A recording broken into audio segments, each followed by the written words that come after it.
27 आमदार आहेत ना तिकडे, 25 आमदारांनी निधी उभा केला तर काय हरकत आहे? गरीबांकडून घेता, आता बोलू नाही त्या गोष्टी बोलता, तुम्ही रस्त्याचे पैसे खाता, तुम्ही कॉन्ट्रॅक्टरकडून पैसे घेता, पण निधी उभी करा ना. या जनतेचे जेव्हा आदिवासीचे जेव्हा तुम्ही मोठे आहात, आम्ही 27 लोक तुम्ही तिथे बसले त्यासाठी मग या 27 लोकांनी निधी उभा करा, पैसा पाठवा, जिथे जिथे आपल्या आदिवासी लोक प्रोफेशनल बसतात तिथं. फक्त भवाड्यात तसं काही फिरायला येतात आणि निघून जातात. आणि दुसरी गोष्ट साहेब, काही साहेब तुम्हाला एक विनंती करतो की आपल्या कार्यक्षेत्रामध्ये आता मेंढरे यायला तयार झाले या लोकांचे, धनगरांचे कार्यक्षेत्रामध्ये आपल्या जमिनीत हे लोक मेंढरा बसवतात आणि वरून आपल्याकडून पैसे घेतात. आपल्या कार्यक्षेत्रामध्ये मेंढरे यायलाच नको.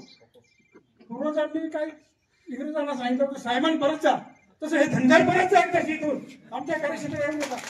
आमच्या जीवावर तुम्ही मोठे व्हा, आमच्या शेतात तुमचे मेंढर हे करून मोठे होतात, आमच्याकडे येऊच नका ना, असं माझं मत आहे. आणि ह्या 27 आमदारांना माझी विनंती आहे की तुम्ही मोठे झालात ना, तुमच्याकडे आता बोलू नये गोष्टी, एवढी संपत्ती आहे तुमच्याकडे, अरे आदिवासीसाठी खर्च करा.